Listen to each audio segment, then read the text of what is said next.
راهنت على اهل البصره والحمد لله رب العالمين. مبروك الاستضافه الان. يعني هو اولا شوف هذا يعني انت اليوم من يصير عندك ثقه بناسك، يعني يمكن يأيدوني نور ونشأت وحضرتك وكل الحاضرين، انه انت اليوم من يصير عندك رهان على ناسك، لانه هذا الرهان نابع من انه انت تعرف معطيات المجتمع واللي ممكن يقدمه. بالاعلام طبعا شوف تقدر انه تبين الحقيقه مثل ما انتم هسه الان مبينيها للناس، وكو اعلام ممكن يكون مضاد وينقل صوره ممكن انه ترعب الناس. العراق تعرض الى كثير من الازمات وفعلا تعرض، لكن دائما هو رهاننا على الفرد العراقي، على المجتمع العراقي، على تواصله مع اشقائه، على ما يقدم المجتمع العراقي عندما يكون اكو زائر. انتم اليوم مو زوار، انتم اهل دار حقيقه، لكنه حتى اللي يزورون العراق من جنسيات اخرى راح من يجي هنا راح يشوف عكس ما ممكن ان الصوره السوداويه اللي تنقل. ففعلا الحمد لله هذا اللقاء قبل 3 سنوات، يعني بالضبط تحديدا بعد كأس العرب في رمضان، قرعة كأس العرب مو كأس العرب، من صوتوا على أنه ممكن استضافة البصرة لبطولة الخليج. كنا بالدوحة وبوقتها افترينا على كل الاتحادات الخليجية، مو مجاملة لأشقائنا بالخليج. هو في ذيك الفترة اللي جونا يمكن أنا وكابتن عدنان ويعني أياد بنيان وآخرين، يعني الاتحادات الخليجية اللي ما استانعدهم أنه الكل راغب أن يأتي إلى البصرة، حتى من سألت قلت لا الكل راغب أن يأتي إلى البصرة ويكون شكرا. وشوف البصرة ليش احنا بعيدين عن العراق؟ ليش نكون بعيدين؟ لا بالعكس، احنا لازم نكون قريبين عن العراق ويجب أن نذهب إلى البصرة. بالمقابل هاي الثقة من ناسي المجتمع العراقي خلينا نقول بالبصرة، والحمد لله اليوم يعني الكل بالخليج وحضراتكم تفتخرون أنه أهل البصرة قدموا ما قدموا من أجل استقبال أشقائهم. صراحة الكل، يعني أنا الآن قبل دقائق أنه أخوة سعوديين، أخوة عمانيين، أخوة بالأمس كانوا الأخوة الكويتيين موجودين، يعني فخورين أنهم موجودين بالبصرة. هذه رسالة للعالم أنه هذا البلد باستطاعته ويقدر أن يكون دائما بعد ما يكون عندما يمرض يرجع ينهض مرة أخرى ويكون هو بين أهله وبين أشقائه. هذه الرسالة الحقيقية. احنا دائما نقول الوقفة الحقيقية هي الواجب والشيء الطبيعي. هذا الشيء اللي غير مستغرب، الشيء المستغرب ان الواحد ما يكون مع اهله وربعه. نعم. مثلكم استاذ اسعد. في 3 شهور جهزتوا الكثير من الامور، ولما خلاص اكدوا عليكم الاقامه كان هناك التحدي الاكبر. اسمح لي. صح. كان الضغط الحقيقي. لا هذه 3 شهور الاخيره فعلا مثل ما تفضلت، او بالاحرى شهرين، ترى اذا نرجع للواقع شهرين.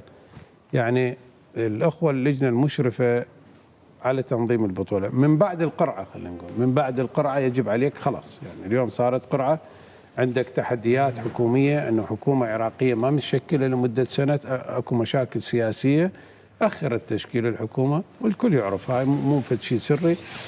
بعد القرعه صار عليك واجب ان تشتغل، لازم تروح ترتب المطار، لازم تروح ترتب منفذ الحدودي، لازم تجي تعيد المدينة الرياضية لأن مهملة 10 سنوات بها مشاكل، لازم تجي تعيدها، لازم تكمل ملعب الميناء، لازم الفنادق رغم هي أنه قطاع خاص لازم تبدأ تتابعها، الطرق، البنى التحتية إلى آخره. هذا الشركات العاملة نقول مقاول هو، لكن هو شركات بصرية عاملة صار عليهم تحدي أنه لازم يعملون مو شفتين، لازم يعملون 3 شفتات.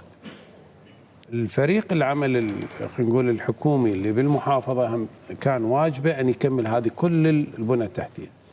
احد المسؤولين بدون ذكر اسماء اجى قبل خلينا نقول قبل البطوله تقريبا باسبوعين، شاف العمل، فكنت احكي بهالطريقه نفس الشيء بهدوء وبرود يعتبره هو. قال لي هاي، قلت له تكمل هذه، قلت له تكمل الى اخره. قال لي انت مسيطر تحكي ببرود، قلت له أنا أعرف جدول العمل اللي جاي أشتغل به، بالنتيجة تكمل. الحمد لله من كملت قبل انطلاق البطوله اتصلت بي قلت له ترى كملت. قال لا انا من شفت الاعمال الاخرى صار عندي ثقه ان تكتمل. فالحمد لله يعني رغم بعض النواقص الموجوده لكنه قدرنا انه نوفر اولا بيئه امنه لاقامه البطوله وهذا كان الاهم. بعثنا رساله لكل الاشقاء انه دخولهم الى العراق سلس من المنافذ الحدوديه، هذا هم مهم جدا. شفت يمكن بالامس مباراه الكويت وقطر، الاشقاء الكويتيين عبروا من المنفذ ورجعوا بعد انتهاء المباراه بكل اريحيه على مستوى شعبي بسيط، يعني اي مواطن كان يقدر يعبر بغض النظر عن الاخوه المسؤولين. فهذه النقاط اللي هي سهلت عمليه ان البطوله تمشي بالاتجاه الصحيح. كان عليكم طبعا يعني في اتجاه يقول لك والله حياكم البصره احنا موجودين، وكان في اتجاه لا تجون البصره. نعم. لين حتى اتذكر طلع موضوع التاشيره تدفع مبلغ $200 $200 او شيء من هالكلام وكذا يعني، وانتم بسرعه تداركتوا هذا الوضع. لا هو شوف الاخ الناطق يمكن باسم اعلام وزاره الداخليه طلع يعني تغريده او طلع فد يعني مؤشر اعلامي خبر انه التاشيره $200 للدول اللي اساسا هي ما عندنا وياها تعامل بحيث انه ما بيننا تبادل بيناتها، لكنه اساءت هذه التاشيره. في حين انا اتصلت بي قلت له هذه خطا، فهمت بالخليج انه يا بالمواطن الخليجي اللي راح يجي للعراق راح يدفع $200 وهذا مبلغ بالنتيجه يقول لك انا على شنو رايح. فصححنا وامانه يعني مو من باب المديح، الاخ رئيس وزراء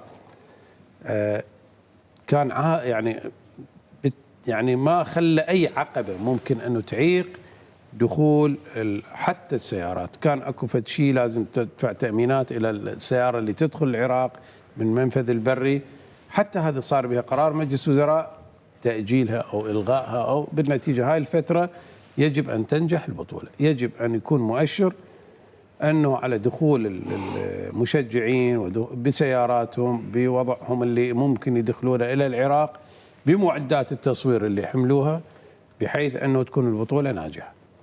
والحمد لله يعني نجحنا، خلينا نقول انه نبدي بالطريق الصحيح. وانا حكيت انه البصره بعد البطوله تختلف عن البصره قبل البطوله. البصره بعد البطوله راح ينفتح باب اخر لكل المواضيع اللي ممكن انه تفتح ابواب كثيره لانعاش الاقتصاد بالعراق. ايش بتسوي؟ شنو انا كاتب لك اياه الاهداف، ايش الاهداف؟ يعني الواحد الدوله لما تستضيف بطوله عندها اهداف مستقبليه. وانت دائما تسافر تروح دول اجنبيه ودول عربيه، وحسب ما فهمت حتى يعني من المقربين لك انك دائما تقول ليش عندهم ليش ما يكون عندنا؟ احنا عندنا الامكانيات، ليش ما نسوي هذا الشيء؟ لا هذه دخلتني بموضوع اخر خالد. بالروح انا بالاهداف والموضوع الاخر. لا هذا الموضوع انا حقيقه اقولها، انا دائما اريد شعبي يكون الاول.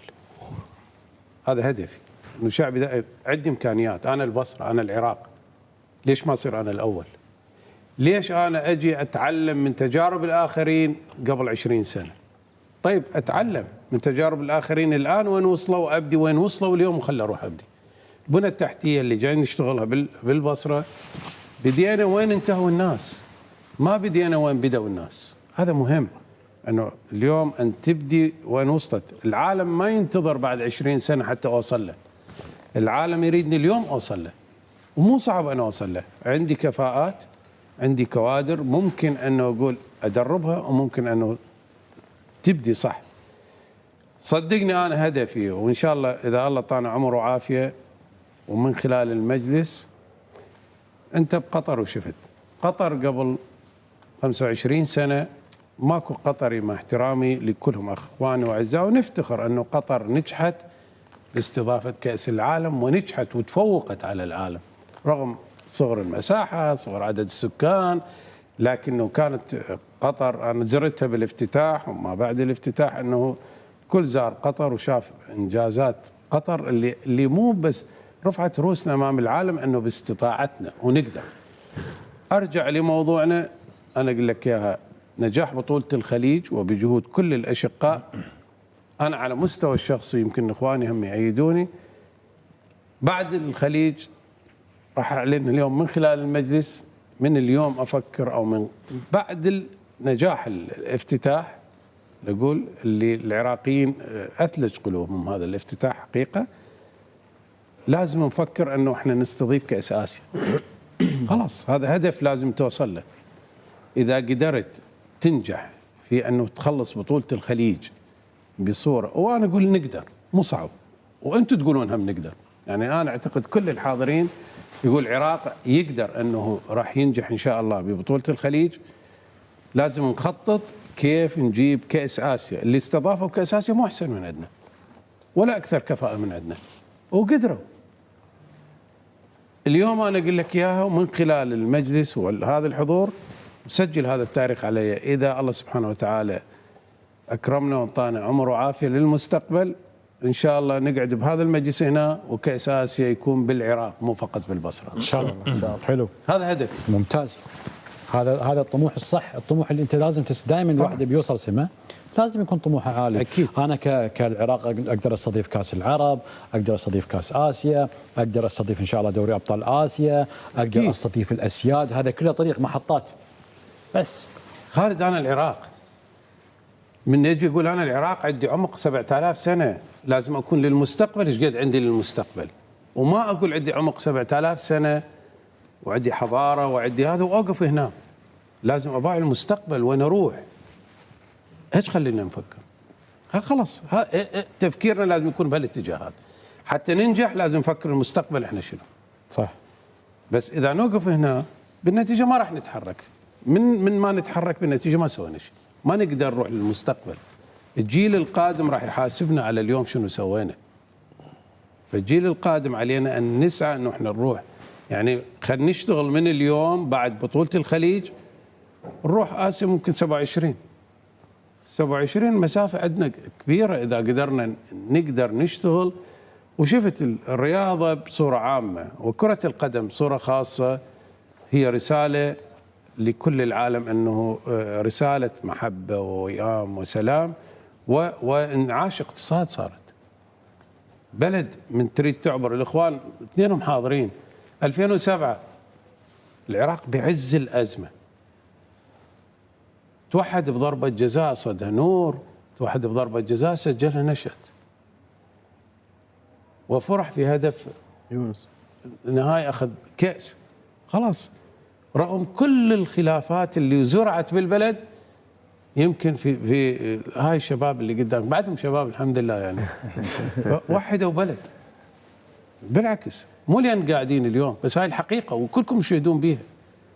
كنا محتاجين أنه، وفعلا حققوا لنا فد شيء ما حد كان، هم نفسهم يمكن بالمباراة الأولى كانوا متعادلين، بعد استراليا تغيرت الأمور. المغرب نفس العملية ترى، المغرب كاس عالم، المغرب كاس عالم ما حد كان يتوقع يوصل للي وصل له، لكنه بالنتيجة أفرح كل العرب. صحيح. هاي على طاري 2027 السعودية حاليا هي الملف الوحيد اللي متقدم لاستضافة كأس آسيا. ممكن احنا والسعودية نتفق ونستضيف الملف مجتمعين، مو غلط يعني. ممكن انه يصير تفاهم. هذا طبعا مهمة الأخوة القائمين على الملف. احنا علينا ان ندعمهم، علينا ان نوقف وياهم حتى نحقق لهم اللي يريدوه لإكمال الملف. مثل ما انت تتكلم على طموح مش بشكل رسمي في موضوع كأس آسيا 2027. لا اتكلم رسمي. انا اقول لك هسه من الكاس اتكلم لك رسمي. راح اسعى مع القائمين الاخوان اللي تعرف هي ما تقدم من خلالنا يعني خلينا نقول كمسؤولين، رئيس الاتحاد وزير الشباب والرياضة. بالضبط، يعني ان الموضوع راح يقدم من قنواته. قلت لك انا اليوم احكيها من خلال مجلسك هذا الموقر. ساعمل، سجلها على خالد، ساعمل على استضافة كأس آسيا إن كان بالشراكة مع الأخوة السعوديين أو العراق لوحده. هذا هدفي وسأسعى إليه. زين، جينا على البنية التحتية شوي بنتكلم عنها. عندك كورنيش تقريبا طوله 6 كيلو، 3.5 كيلو. نعم. انا ترى من يوم اول البطوله وانا اقول 6 كيلو 6 كيلو. لا 3.5 انا بالضبط 3.5. ذهاب وإياب صار يروح جاي 7 كيلو صار نشوى الحمد لله. الان البنيه التحتيه احنا مثلا نشوفها ككورنيش او شط العرب هو الوجهه السياحيه او المحببه لشعب البصره، والدليل التجمع هذا اللي قاعد يصير كذا. وش الاشياء اللي ممكن تصير في المستقبل يعني؟ الاشياء السياحيه الترفيهيه بال 23 هاي القادمه الان تعرف احنا بالعراق لازم تقر موازنه. صحيح. ايه بعد اقرار الموازنه ان شاء الله قريب تقر، يعني ما اعتقد انه بعد العطله التشريعيه للبرلمان الحكومه يمكن ترفع الموازنه وتمضي. بال 23 يعني هدفنا انه تقريبا هسه الان مركز المدينه تقريبا 90% من البنى التحتيه بدات تكتمل في مناطق كثيره. اللي ينقص البصره الان انه تكون بها مناطق خضراء للتنزه.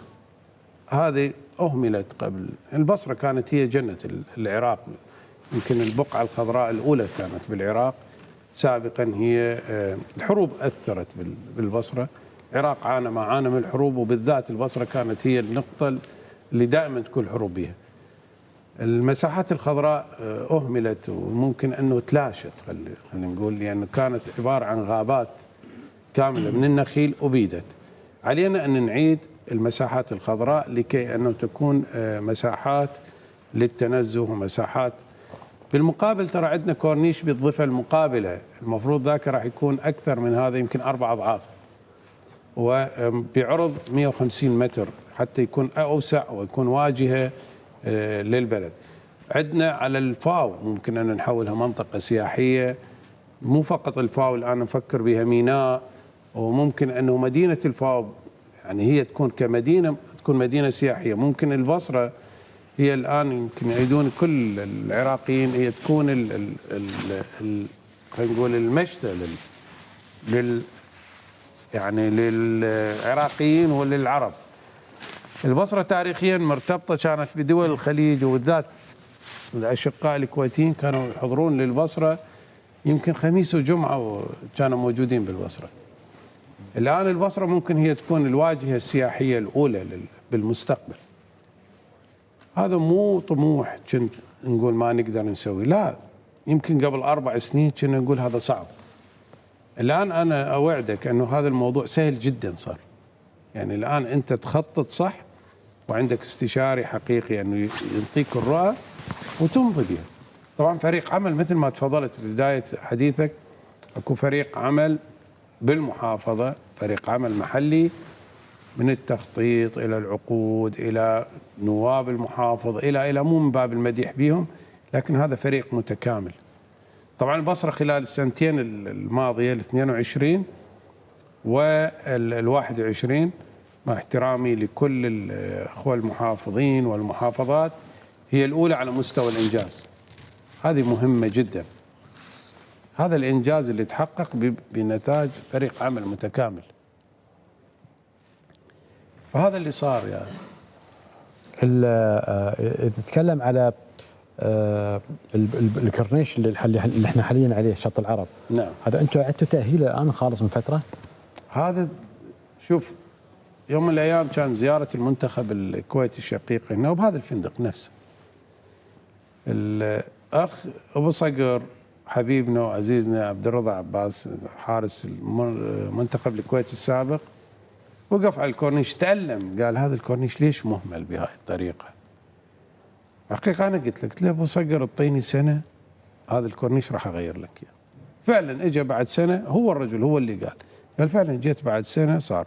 الان صار متنفس للكل تقريبا بالبطوله لكل العراقيين والاشقاء. الان قبل لا اجيك اخوه من عمان، يعني يمكن هي خلينا نقول اليمن وعمان ابعد نقطه عن، يعني خلينا نقول بالخليج او بالمنطقه، من تجي تلقاهم يتجولون على الكورنيش بالبصره. هذه بالنسبه لنا ماسكين اعلام دولهم.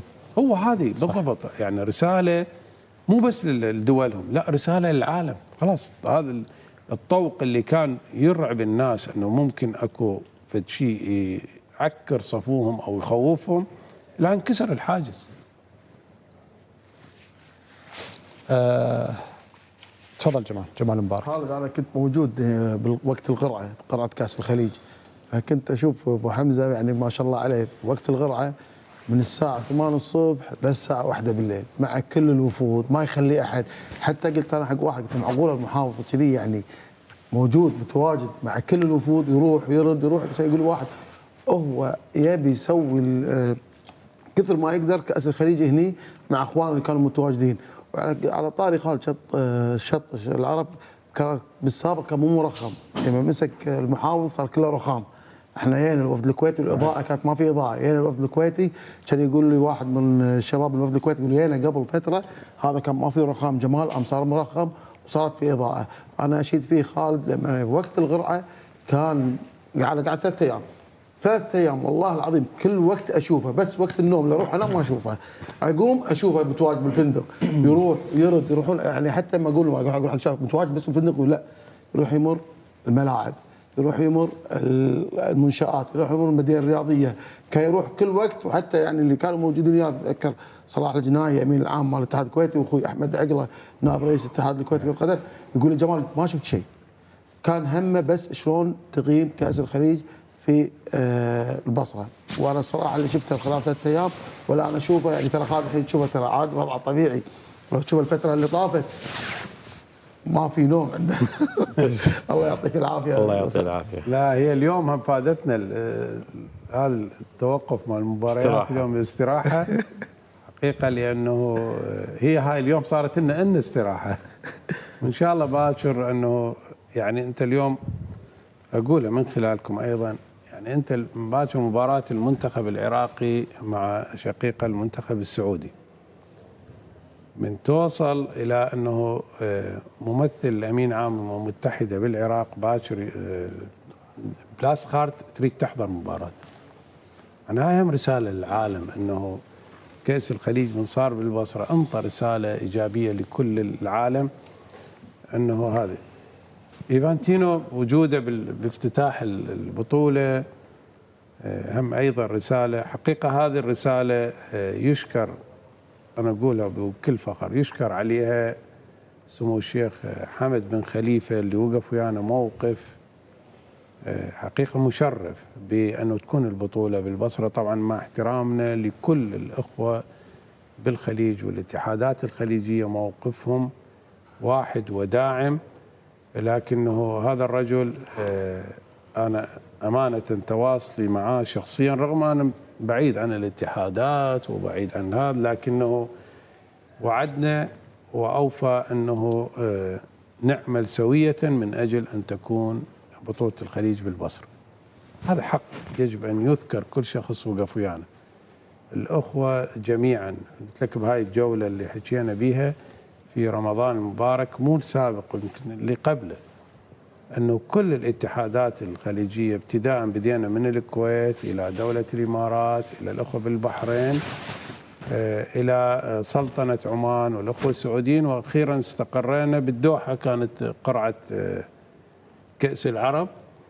الكل هي في ذيك الجولة قالوا خلاص احنا عازمين أن نكون متواجدين في كأس الخليج بالبصرة، والحمد لله الكل أوفى بوعده أنهم الآن متواجدين. بالمقابل نقول أراهن على الشعب العراقي وأهل البصرة بالذات، الأخوة بالخليج أنتم هسه الآن يمكن كل الشعب البصري، يعني ولو هذه مرات من نقول نسبية، لكن من أقول الكل يمكن تعدينا 99% فرح بوجودكم بالبصرة.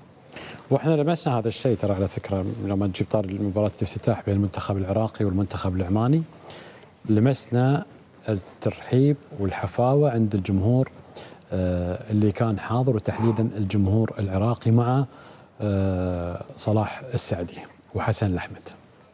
شمسنا الدايرة طورها لي يغنني لي يا طيور الطايرة. فتلل حي الله الخليج واهل الخليج كلكم على راسنا.